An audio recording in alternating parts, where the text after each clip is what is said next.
welcome to BitAngels, Wyoming. This is our second event. The first event happened in September during the WYO Hackathon. WYO Hackathon, if you don't know, is sponsored by the University of Wyoming. And the reason the WYO Hackathon exists is because we've got people like Tyler Lindholm who have been changing laws left and right and making things happen in Wyoming as they're apt to do to ensure that we have a legislative landscape that's friendly to blockchain and cryptocurrency. And along with Tyler as one of our featured speakers today, we have Brittany Kaiser, who also jumped in the mix and started kicking butt and taking names along the legislative sessions. We're going to have three speakers today, really interesting. Scallop X, Raj from are you in London? Oxford, UK. Oxford, yeah, Oxford. And then we've got Jaron Hines with the Jackson Company, Jackson and Playa Vista, Elevated Games.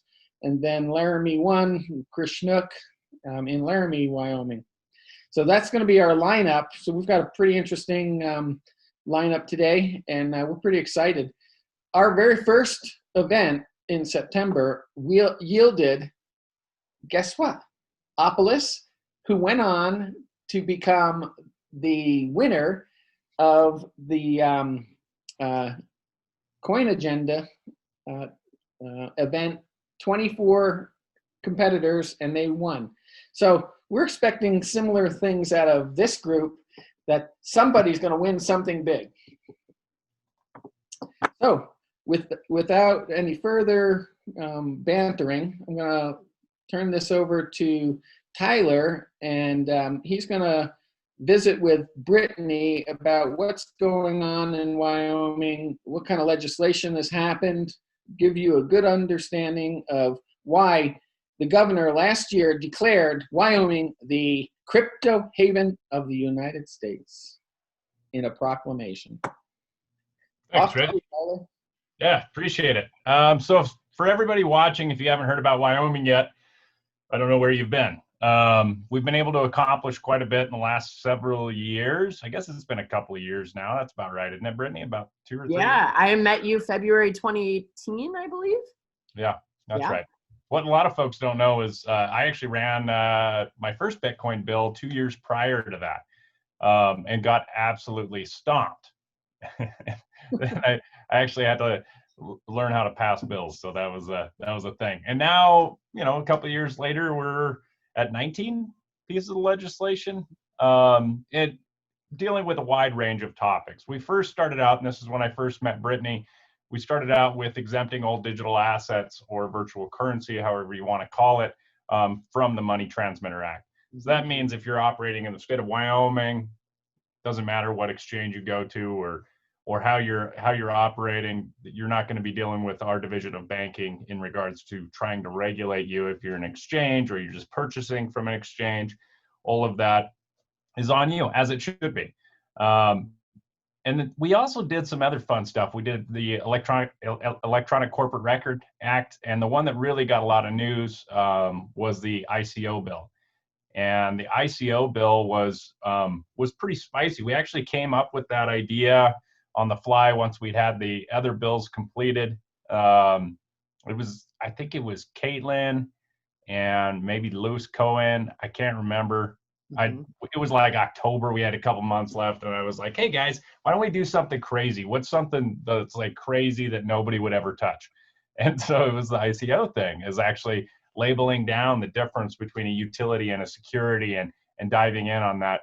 And I guess for background, I should say I'm a rancher in Northeast Wyoming, so that was a pretty deep dive for me.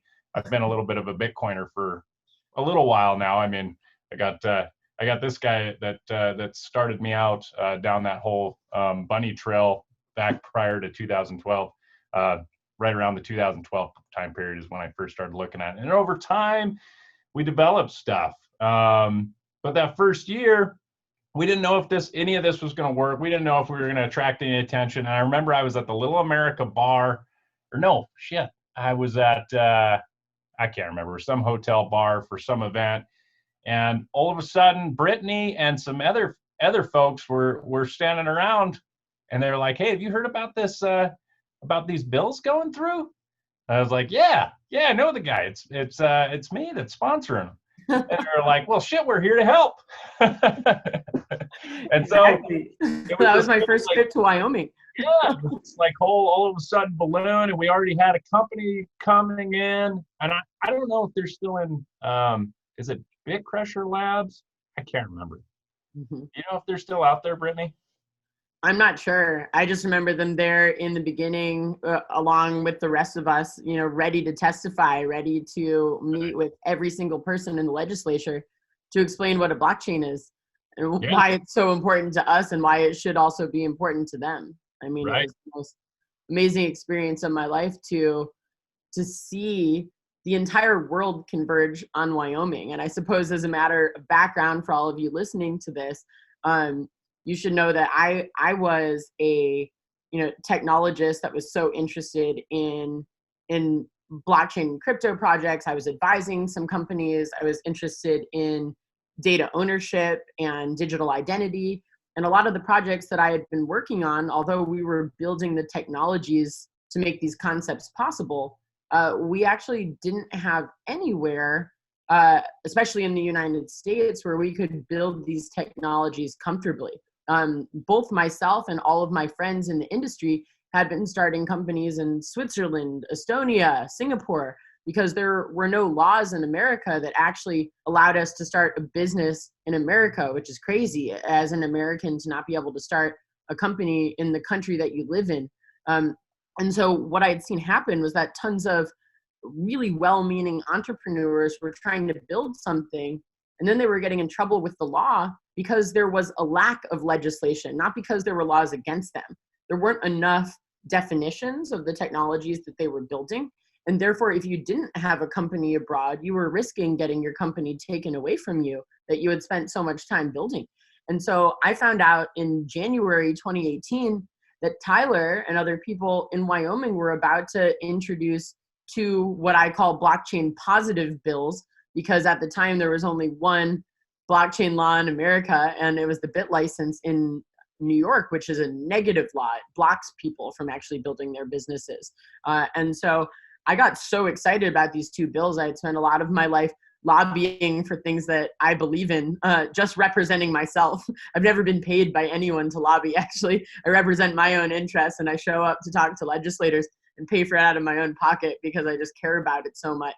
And I showed up to Wyoming and met Tyler in a bar the night before legislative session and started talking to him about how this all came about and what they were trying to do, and spent, I suppose, up until today, so the last 2.5 years, trying to be one of the people that is a voice for translating between technologists and legislators, to make sure that legislators that don't have a technology background actually understand why there are so many of us that really care so much about this technology. Like, why is this important? Why do we think this is the future? And how do we actually make sure that there's a place in the United States where you are safe to build your business and know that you are supported by the government, as opposed to coming into conflict with the government, right? Right. No, and that's exactly it. Now that's what was so helpful with when you and a couple other cats rolled into town and started talking to folks, and it made it real, right, for the legislature. And it was a flawless victory that year. Everything passed, everything was fine. And then so we were like, it was getting towards the end of session. We were like, we should put together like a little committee to look at these kinds of bills, so it's not weirdos like Tyler doing this in the middle of the night and then surprising everybody and hoping that we got it right together, and so we put together this committee, and we've tackled through that committee, we've tackled everything from qualified custodianship to legal tender, and the list goes on. I mean, hell, even last year we passed a piece of legislation that said, and some of you will appreciate this, code is speech. So if you're operating in the state of Wyoming, you're writing code in the state of Wyoming, that is considered speech in the state of Wyoming. It's a First Amendment protected right. And we're the only state in the nation that actually does that. We've done the Speedy Bank Charter before the OCC even had a glimmer in their eye of what this could be. The state of Wyoming ran the ball, and now we're in an even better position. This is where it's going to get wild, folks. We just elected a U.S. senator from the state of Wyoming, and maybe some of you guys have seen her in the news recently, but she's not flinching from digital assets. She's not flinching from Bitcoin. And in fact, one of her quotes recently was, "I also plan to explain to my colleagues about Bitcoin. I know there isn't much known about Bitcoin, especially in Congress, so I want to make sure everybody understands that this is a great store of value." Boom. That's going to this U.S. Senate, folks, 1 out of 100. I was so proud to vote for Cynthia. And didn't she have her first Bitcoin in 2013? Yeah. So her son-in-law is Will Cole from Unchained Capital, and explained it all to his mother-in-law back in 2012, 2013 time period. And she's like, "I want in. This is a great store of value." And she's a hodler. She hasn't sold a damn thing, or at least last I knew. So I can't expect her flinching away now. So it's a pretty fascinating story about what's happening in Wyoming, but I kind of want to expand about how everybody else sucks, right? Because that's an important part of the story. Or at least I think it is. So if you're in Delaware, you're in California, you're in New York, wherever the hell your business is, it sucks. And here's my reasoning why. First of all, if your business is domiciled in Delaware, you probably did that because your attorney told you it was a good idea, or you're an attorney and you think it's a good idea. And the reason why you think it is a good idea is based on one sole factor. It's not because it has the cheapest filing fee or anything like that, or they even have privacy protections like the state of Wyoming does as far as your corporation is concerned. It's because of legal precedents. I mean, that's solely it. And Delaware has this much legal precedence when it comes to digital assets. There's one state in the nation that has all of that legal precedence already. And it's not because we went to our regulators, like the Division of Banking, and said, "Hey, put this in your regulations," right? That's the mistake of Estonia. That's the mistake of all these other countries, even Switzerland. Absolutely. None of that is in law. And so you change regulators as elections happen, and it's at risk. It's an attack vector where it can get flipped. This is in law in the state of Wyoming. Yeah, so, absolutely. Yeah. What a lot of people don't realize that I'll mention right here is that Wyoming isn't just the best legislative framework in America. It's really the most comprehensive legislative framework in the world. And that's the reason why countries around the world have started copying nearly verbatim the laws in Wyoming for their whole country, as well as obviously like at least 20 other states have started trying to implement Wyoming legislation. But trust me, it's real hard to quickly implement 19 laws. I've got a buddy that slammed them all together in one bill in Oklahoma and was going to pass it as like this omnibus. And that's a bold move. It didn't happen, but it was obviously it's a good try. Well, it just covers so much. I mean, the qualified custodianship piece, I mean, it covers a bailment, it covers rehabilitation, that covers all of those aspects. It's such a heavy lift unto itself. And then you include a bank charter with it. You're messing with money transmitters laws. And I mean, it is a piecemeal deal. And that's why the state of Wyoming, it's going to take a lot of years for folks to catch up. Colorado's trying. Colorado, in fact, Polis has called himself, like he was the guy that started the blockchain caucus over in Congress, got absolutely nothing done because I'll just be honest, Polis is trash in my opinion. But he got nothing done, and then he became governor of Colorado. And Colorado's going to do this; it's going to be great. And he even called out Wyoming, said he was going to flip Wyoming on its head and pass Wyoming. And they still can't get it done. They control both houses down there. Plus, he's the governor. And he still can't get it done. And why? Why is the big question? It's because we've actually seen the fruits already in the state of Wyoming. So the entire legislature's bought in on this idea that we don't actually have to shovel money at companies to get them to come here. We just have to set legal precedents that actually is meaningful, matters, and protects their right to do business. And that's what Wyoming's been all about. And so it's been kind of kind of a wild ride, but we're in good shape. And now we've got this U.S. senator that's going to go off and flip the U.S. on their head. But I can promise you this, guys: there will be the next U.S. senator out of Wyoming, Senator-elect Lamas, is not going to be going after any bills that specifically preempt states' rights. No. If you want to suck as a state, New York, you're going to stay sucking. So move your business out of New York, or just move yourselves too. Hell, bring everything. Bring your wife, bring your kids, bring your dog, buy some cows. And I think it's important for us to go into, I guess, some of, I would say that the coolest or most attractive parts of some of the laws. I mean, some of the first ones that really drew me to keep on coming back to Wyoming and keep on testifying and keep on being engaged in the lobbying and legislative drafting process were, I mean, firstly, I loved the ICO bill, like being able to define a utility token in law for the first time in the whole world, where it, you know, if you know anything about blockchain crypto ICOs, you know that the US Securities and Exchange Commission, the SEC, was going after all blockchain companies that had either done an ICO or individuals who had invested, saying that every digital token was a security. And therefore, every single digital asset that we had put on a blockchain specifically was intended to increase in value when, as you know, if you are more technical, a lot of these tokens are made for actual utility, for the functioning of a network. They're not made to increase in value by nature, right? And so separating that for the first time was a signal to the SEC to actually say, hey, you actually need to understand more about this technology, because these tokens are not all made as investment vehicles. That's not what this is. These are technologies and networks that you have to understand how they function in order to legislate or regulate properly. And so what we're doing is giving a definition to let you know that, hey, a lot of these technologies are not investment vehicles, they are not securities. And so you need to start understanding the difference so you're not treating all companies with you know, the same brush, right? And that was huge.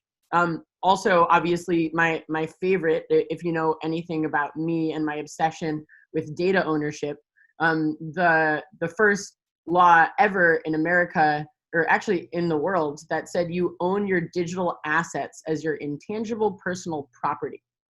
So first of all, being able to define digital assets as intangible, right?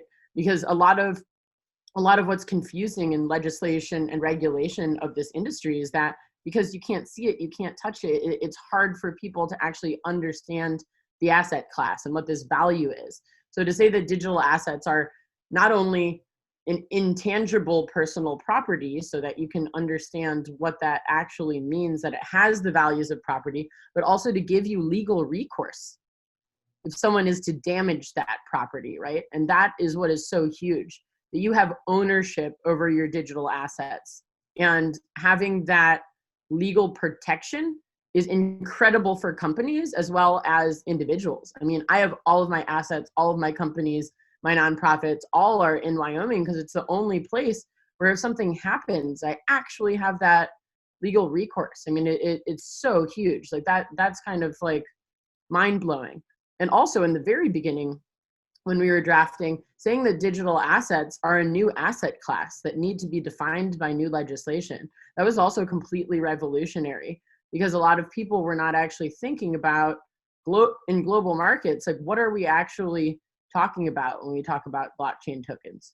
What are they? And the thing, by saying it's a new asset class that needs definition, it led the way and opened it up for all of the other definitions that came in the next few years. Like I'll name this last one as my favorite, which is specifically when we're talking about like custodianship of digital assets, actually implementing a fiduciary responsibility. So for all of you that are in the blockchain industry because you hate banks, banks don't have a fiduciary responsibility really in many cases. They have a responsibility to shareholders. So do for instance, if we're talking about other types of digital assets like your data, social media companies, they are trying to make money. They are not trying to protect the consumer. So by being a custodian that has fiduciary responsibilities, you actually have to do what's best for the consumer, which is, shouldn't be revolutionary, but unfortunately it is, right? Right. Well, and that's why that availment feature of our laws is so important also. I mean, when we're talking about availment, we're essentially talking about valet parking. If I go park my car, say I'm taking the bride out to a steak dinner, and hand over my keys to a rig, which, by the way, nowhere in my county can you valet park. We don't even have a stoplight in my county, to be honest. So there's not a lot of us up here. But if you valet park, I was to valet park, hand my keys over, we get done with dinner, go to get our truck back and head out of there, and they bring back the same model of truck, but it's a different color. Maybe it's got 100,000 more miles on it. That's what we're talking about when we're talking about a bailment. You get your actual property back. And the reason why that's so important is because of forks. The underlying value of an asset is the asset unto itself. And so that's a pretty key piece, that a bailment feature. So Brittany, we've got a lot of pieces of legislation moving forward this next year. Everybody thinks, oh, Wyoming's done. Hell no, we're not. We've got some wild ones coming.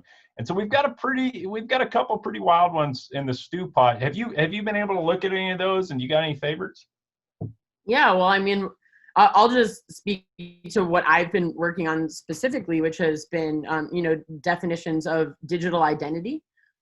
Definitions, obviously, of, well, I mean, the new bill, we're getting there. I like the language that we were able to fix in our last session. Actually, it's looking a lot more like we're actually going to be giving anyone that's doing business in Wyoming the right to use a digital identity to authenticate themselves and business transactions using their digital ID. And why is that so important? As a data privacy advocate, it's really important that you can actually start to use digital identity solutions where you, for instance, have a public key instead of your first name, last name, full address, birth date, all of this information that you have to give to everyone that you transact with. And it's obviously a much safer way than authenticating with, Facebook or Google ID, which you probably do, unfortunately, on a daily basis, where you're probably giving access to hundreds or thousands or tens of thousands of data points about yourself just to verify that you are who you say you are. Instead, you give your public key and everyone knows you are someone that's trustworthy, you are who you say you are, and then you can continue to go forward. So that's really important to me, and it should be really important to anyone that's doing business or any individual at all, even if you're not trying to move a business somewhere and you just want to deal with your own personal assets, right? So I think that's pretty huge. I love that we're starting to go into personal data definitions, and we're talking about personal data trusts. So what it could look like to have a third-party custodian of your data, of your intellectual property, of your digital assets that might belong to a business, and have someone not just take care of those, but also be responsible for helping you monetize them. So that's obviously in the works. We're not to a bill yet, but I'm pretty excited about it.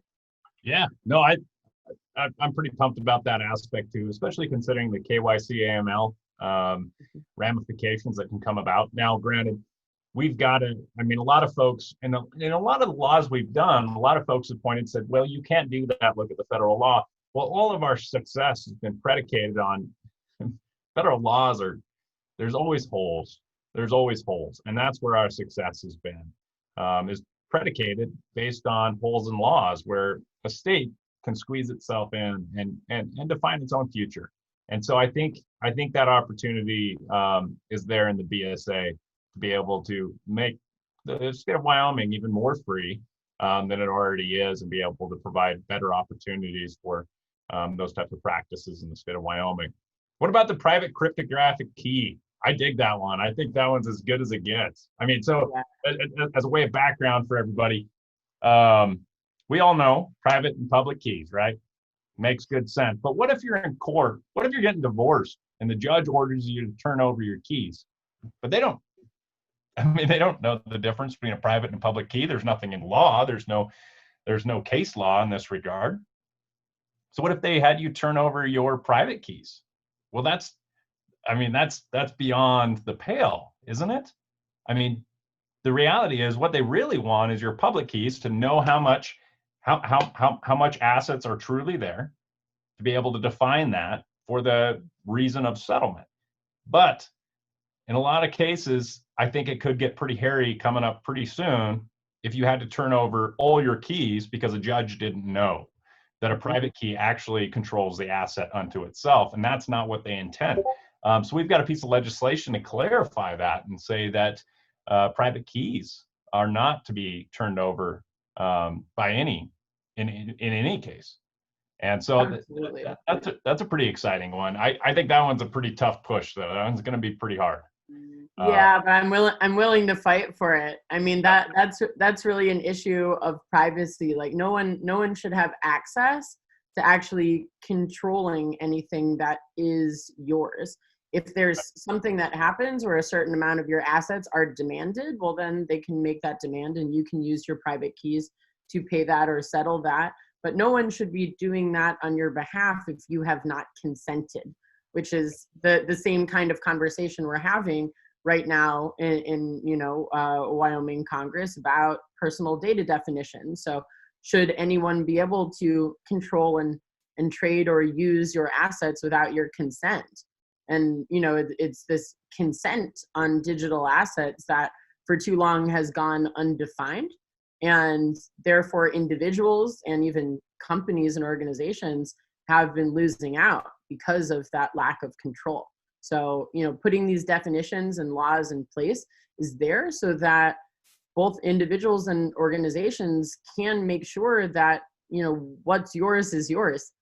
And that it will always be yours, and anything that it's used for is based on you consenting to do that, right? Right. And that's really where all of Wyoming's laws have landed, is in regards to personal property and personal freedom, and being able to make those distinctions unto yourself. I mean, hell, even our special purpose depository, our new bank charter, which Kraken and Avante have already pulled the trigger on, and we've got several that are going through the chartering process right now. Even that, a lot of folks don't know this, but those banks are required to be 100% reserved. 100% reserved. The last time that happened was in 1791. 1791, and goddamn Hamilton shut it down. The state of Wyoming has effectively kicked Hamilton's gravestone with this. I think it's great. Not being a Hamilton fan myself, I think it's wonderful. So anyways, should we kick it over to questions, see if anybody's got any questions? I think we got about 5 minutes left here. Yeah, absolutely. I don't know if we got any questions or even how the hell that's going to work. Yeah, I was going to say, there we go.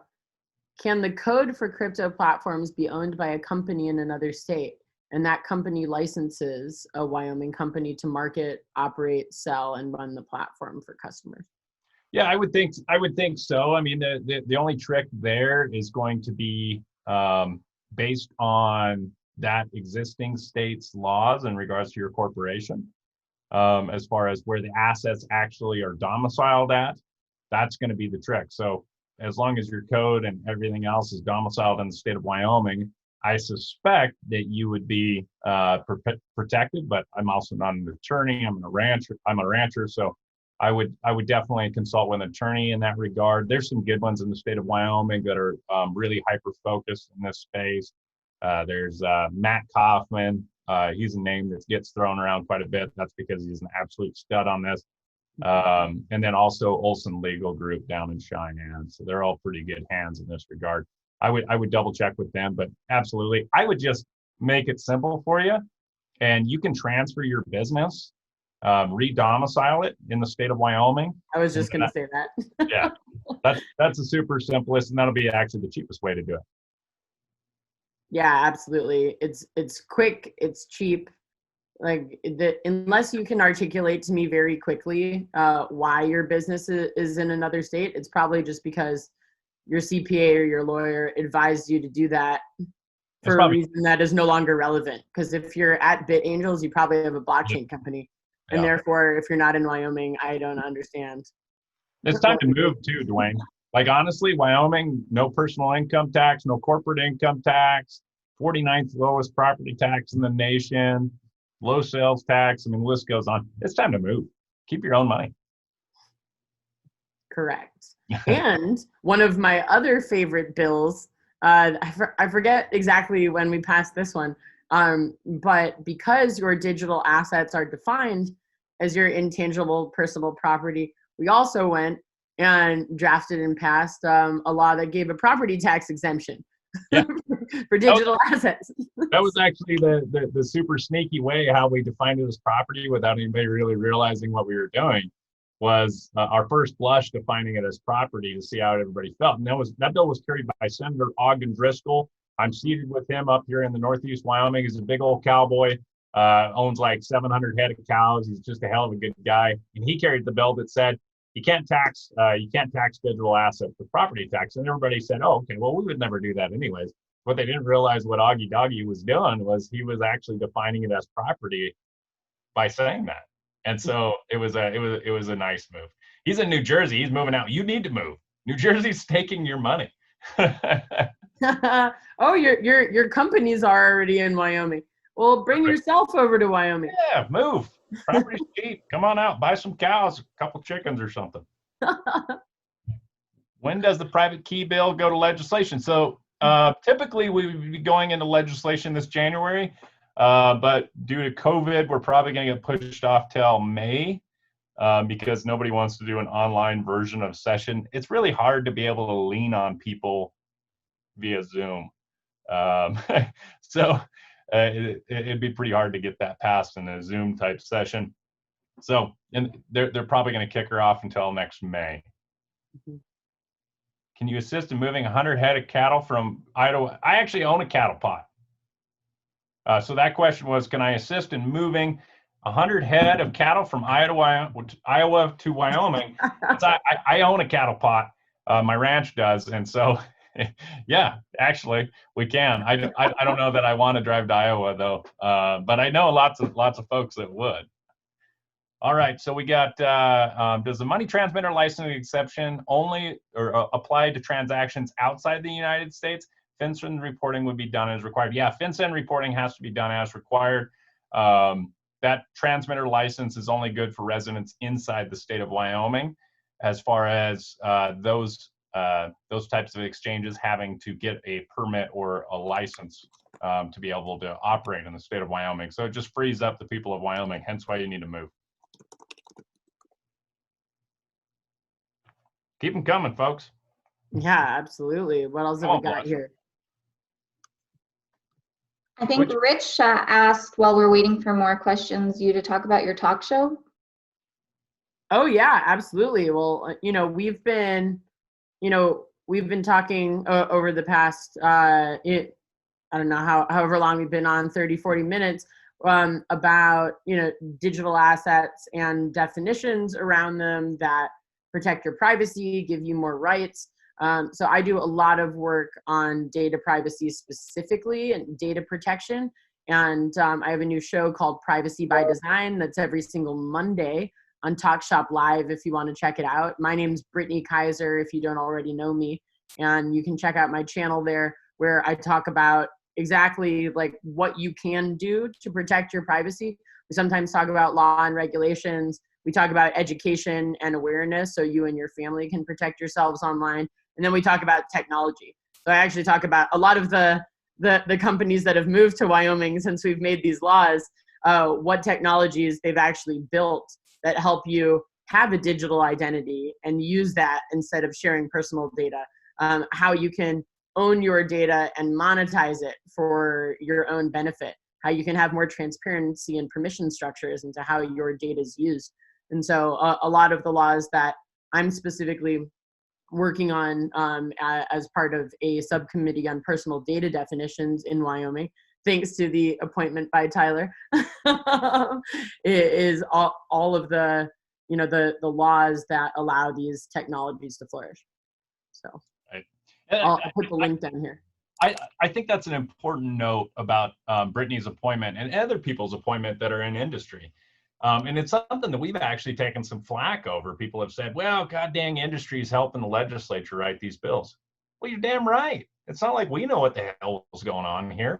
I mean, most of us are cattle ranchers or teachers or something like that. So this is a new thing. And yet we still have to take responsibility for the laws that we craft. And the only way that we're going to do so in a manner that's actually respecting that industry and not screwing things up is talking to industry. And so I mean, granted, our citizen appointees don't have a final vote on the bills. They're certainly, yeah, we certainly want that.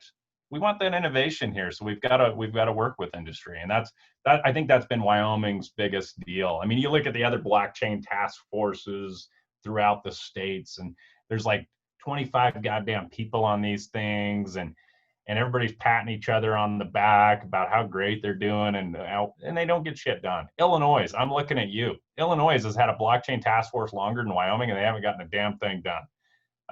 Colorado, same thing. What have they gotten done? Nothing. Besides copy a couple of our bills. They did do that. Correct. I shouldn't be so hard on other states, but they suck. So I think we're getting kicked off. I think Erica's kicking us off. Yeah. All right. Well, thank you guys for having us. Thank you for all the awesome questions. And especially thank you to everyone at BitAngels for helping organize this, especially Rich and Erica. Oh, we did have a question from Dennis in South Carolina. I think that's Palmetto Chain. I think me and Dennis have exchanged some emails recently. I did not get back to Dennis recently about coming out in January, and so I'm going to go ahead and answer that right now. Dennis, I'm going to be in another role come January. That's, I guess, a little bit of a bummer. I'm no longer going to be in the Wyoming legislature, and I'll be in a role that will preclude me from being able to do those types of things. So I'm out from being able to help in South Carolina, unfortunately, and that's just a recent development. If you held something in December, I might be able to help, but come January 1st, I'm wearing a different baseball cap. Can you tell us what you're doing?